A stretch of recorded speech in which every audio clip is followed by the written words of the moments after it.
سر بھی اگلا سوال ہے کہ نبی کریم صلی اللہ علیہ وآلہ وسلم کی وفات طبعی طور پر ہوئی تھی یا پھر اللہ تعالیٰ نے نبی کریم صلی اللہ علیہ وآلہ وسلم کو زہر کا جو اثر تھا اس کے ذریعے سے شہادت کے مرتبے پر فائز؟ شہادت کے مرتبے پہ ہیں. دیکھیں میں نے وفات النبی کے اوپر ڈیٹیل لیکچر دیا ہے. دنیا جان کی ہر وہ بات جو وفات النبی سے ریلیٹڈ تھی مسئلہ 163 میں ریکارڈڈ ہے. بخاری مسلم سے درجنوں احادیث میں نے بیان کر کے پورے کا پورا معاملات، آپ علیہ السلام کی قبر مبارک، آپ کا جنازہ کیسے پڑھا گیا، قبر کہاں کھودی گئی، آپ علیہ السلام کی وفات کیسے ہوئی.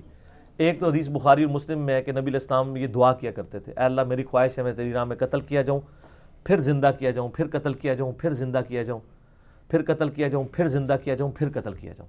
یہ قتل کے الفاظ ہیں، آپ نے ترجمے میں شہادت کر دیا ہوا ہے چونکہ آپ جو ہے نا وہ، حالانکہ شہادت بھی عربی کا لفظ ہے لیکن یہ لوگ اللہ تعالیٰ کو بھی ٹیچ کرنا چاہتے ہیں نا.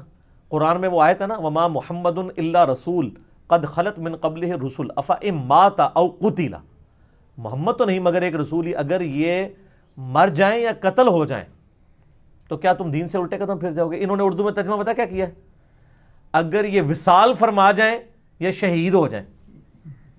حالانکہ وصال بھی عربی کا لفظ ہے اور شہید بھی عربی کا لفظ ہے. اللہ نے یہ لفظ نہیں استعمال کیا. They are trying to teach their lord, یہ اپنے خدا کو تعلیم دینا چاہتے ہیں اور اسی تعلیم کی وجہ سے بدعقیدگی آ گئی. وصال کا تو مطلب وہ کہتے ہیں وصل ہوا ہے، کہتے ہیں وفات تو ہوئی نہیں وصال ہوا ہے. وہ پھر آگے پوری ایک کہانی بھی شروع ہو گئی. ٹھیک ہے، تو یہاں پہ بھی نبی علیہ السلام فرمایا تیری راہ میں قتل کیا جاؤں، شہید نہیں قتل کیا جاؤں. تو اب قرآن پاک کا یہ وعدہ ہے کتب اللہ لأغلبن انا ورسولی، یہ میں نے طے کر دیا ہے کہ میں اور میرے رسول غالب رہیں گے. تو چونکہ رسول غالب رہتے ہیں اس لیے کبھی کوئی رسول قتل نہیں ہو سکتا. جتنے قتل ہوئے ہیں وہ انبیاء تھے. آپ دیکھیں حضرت زکریا علیہ السلام رسول نہیں تھے، نبی تھے، وہ قتل ہو گئے. اور حضرت عیسیٰ علیہ السلام رسول تھے، قتل نہیں ہوئے، اللہ نے ان کو زندہ اٹھا لیا، بچا لیا. نبی علیہ السلام کو بھی اللہ تعالیٰ نے بچایا. قتل کا پہلا فتویٰ تو جاری ہوا جب آپ ہجرت کرنے لگے تھے، اس وقت اللہ نے بچایا. اس کے بعد جو بنو قینقاع نے آپ کو یعنی پتھر کے نیچے شہید کرنے کی کوشش کی، بنو قریظہ نے کوشش کی، سب ہر جگہ سے بچایا. حتیٰ کہ غزوہ خیبر کے موقع پہ صحیح بخاری میں آتا ہے کہ نبی علیہ السلام کی ایک یہودیہ نے دعوت کی تو آپ چلے گئے. اس سے یہ بات پتہ چلی کہ آپ کافروں کی دعوت میں بھی جا سکتے ہیں. تو اس نے نا اس یعنی گوشت، بکری کے گوشت میں زہر ملا دیا. تو نبی علیہ السلام جب وہ کھانے لگے تو وہ گوشت کا ٹکڑا بول اٹھا کہ یا رسول اللہ آپ مجھے نہ کھائیں. اس وقت تک آپ زبان پہ رکھ چکے تھے تو آپ نے تھوک دیا لیکن پھر بھی اس کا اثر اندر گیا. اور ابو داؤد میں ڈیٹیل آتی ہے کچھ صاحب نے کھا بھی لیا اور اس میں سے کچھ شہید بھی ہو گئے. اس کے قصاص میں پھر یہودیہ کو قتل بھی کروایا گیا. آپ علیہ السلام کو بلایا، تم نے کیا حرکت کی ہے؟ ان کا ہم نے آپ کو چیک کرنا تھا کہ آپ اللہ کے رسول ہیں یا نہیں ہیں. اگر آپ اللہ کے رسول ہیں تو اللہ آپ کو بتا دے گا کہ اس کے اندر زہر ہے، اور اگر آپ نہ ہوئے تو آپ سے ہماری جان چھوٹ جائے گی. ایمان پھر بھی نہیں وہ لے کے آئے. دل بے ایمان تے اجتا ڈھیر، جس کا دل بے ایمانی پہ اترا ہوا ہے لیم ایکسکیوزز بہت وہ ڈیوائز کر لے گا. یہ وقتی طور پر زہر کا اثر ڈائلیوٹ ہو گیا، لیکن 4 سال کے بعد 11 ہجری میں صحیح بخاری میں ہی ہے کہ اما عائشہ کہتی ہیں کہ نبی علیہ السلام اپنی وفات کے دنوں میں کہتے تھے کہ 4 سال پہلے جو مجھے زہر دیا گیا تھا وہ مجھے مسلسل تکلیف دیتا رہا ہے لیکن اب تو وہ میری رگیں کاٹ رہا ہے. تو آپ علیہ السلام کو اللہ تعالیٰ نے آنرری طور پہ اس زہر کا اثر لوٹا کر شہادت کے درجے پہ فائز کیا. اگر وہ والی شہادت اسی وقت بھی ہو سکتی تھی، یعنی شہادت کے درجے تک پہنچانا تھا، تو نبی علیہ السلام یعنی شہید ہوئے ہیں. اور لیکن یہ شہادت وہ والی نہیں ہے کہ کافروں نے آپ پہ غلبہ پایا ہو. اللہ تعالیٰ نے ایک بہانہ بنایا آپ علیہ السلام کو دنیا سے اٹھانے کا، آپ نے شہید تو ہونا ہی تھا. ٹھیک ہو گیا. علی بھائی اگلا سوال ہے کہ نبی صلی اللہ علیہ وآلہ وسلم کی وفات کے بعد اس امت نے آخر آل محمد صلی اللہ علیہ وآلہ وسلم پر اتنا ظلم کیوں کیا، جبکہ غدیر خم کے اوپر نبی صلی اللہ علیہ وآلہ وسلم نے اتنی تاکید فرمائی تھی کہ میرے اہل بیت کا خیال کرنا، تو پھر کیوں نہیں خیال کیا گیا؟ سارا مولویوں کا قصور ہے، ان سے پوچھیں جا کے، میرا تو کوئی لینا دینا نہیں ہے. یہ تو یعنی بہت بڑا ٹاپک ہے. میں نے اسی محرم الحرام 1440 ہجری میں مجلس نمبر 28 ریکارڈ کروا دی ہے سنی شیعہ کنفلکٹ اور محرم کے اوپر. ظاہر ہے یہ بہت سیریس کوسچن ہے. کہ نبی علیہ السلام اپنی وفات سے 2 مہینے پہلے کہہ رہے ہیں غدیر خم پہ، صحیح مسلم میں اوپر تلے 4 حدیث ہیں 6225 سے لے کے 6228 تک، کہ میں اپنے بعد تم میں 2 بھاری چیزیں چھوڑ کے جا رہا ہوں، ان میں سے پہلی چیز اللہ کی کتاب ہے، اس میں ہدایت ہے، اس میں نور ہے، تم اللہ کی کتاب کو پکڑو، اپنا تعلق اس کے ساتھ مضبوط کرو، یہ اللہ کی رسی ہے، جو اسے پکڑے گا ہدایت پہ ہوگا، جو چھوڑ دے گا گمراہ ہو جائے گا۔ اور دوسری بھاری چیز میرے اہل بیت ہیں، میں اپنے اہل بیت کے معاملے میں تمہیں اللہ کا خوف دلاتا ہوں، 3 دفعہ آپ نے فرمایا۔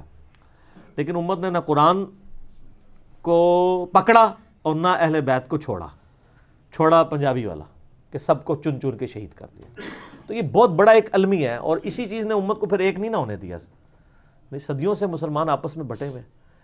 تو جس طرح امت اگلی امتوں نے اپنے پیغمبروں کی دعوت کو ان کی وفات کے بعد پیٹھ کے پیچھے ڈال دیا، اسی طریقے سے اس امت نے بھی کیا۔ وہ سورہ مریم میں آتا ہے نا کہ نبیوں کے جانے کے بعد ناخلف لوگ ان کے جانشین ہو گئے، جنہوں نے نمازوں کو ضائع کیا اور دنیا کے وہ شہوات کے اندر پڑ گئے۔ اس پہ میں نے مسئلہ نمبر 116D ریکارڈ کروایا تھا، اور اس میں میں نے اس آیت کی تشریح بیان کی تھی اور بخاری مسلم کی حدیث بیان کی تھی۔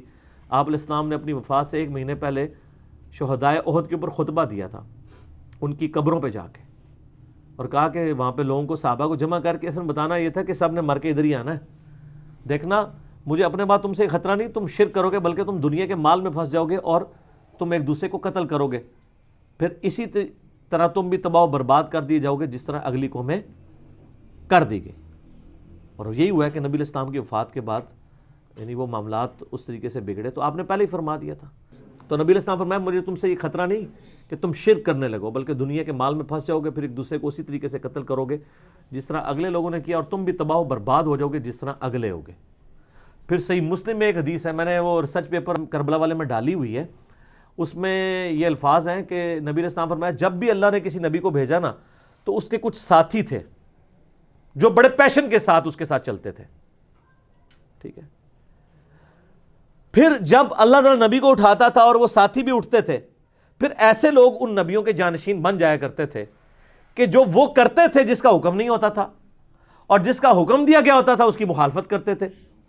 ایسے لوگوں کے ساتھ جو ہاتھ سے قتال کرے وہ مومن ہے، جو زبان سے قتال کرے وہ بھی مومن ہے، اور جو دل میں برا جانے وہ بھی مومن ہے، لیکن ذالک اضعف الایمان، یہ کم ترین درجہ ہے ایمان کا۔ یہ پوری حدیث اس طرح ہے۔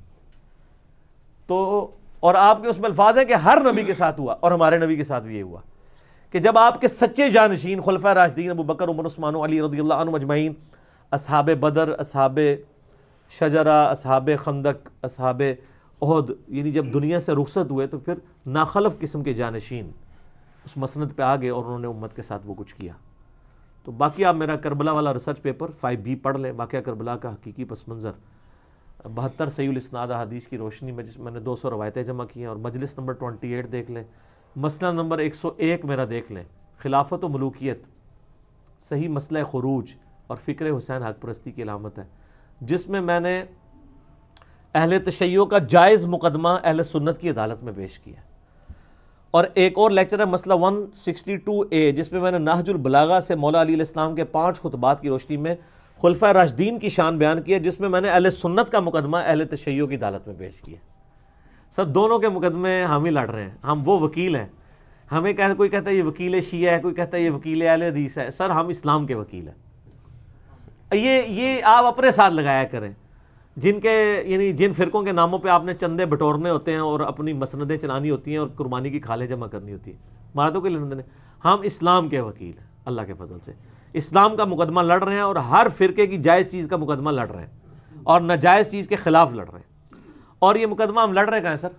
عوام کی عدالت میں، کیونکہ علماء تو بیانڈ ریپیئر ہیں، وہ تو بکے ہوئے ہیں، کبھی کوئی گول کیپر اپنے پول میں تو نہیں فٹ بال پھینکے گا۔ تو ہم نے ان کو کہا کہ آپ سے تو ہم نے بات ہی نہیں کرنی ہے، ہم آپ پہ 4 تکبیریں پڑھ کے جو ہے نا وہ آپ کو جو ہے وہ دفنا چکے ہیں۔ نہ میں وابی نہ میں بابی، میں ہوں مسلم علمی کتابی۔ تو علمی کتابی انہی لوگوں نے ہمیں بنایا نا،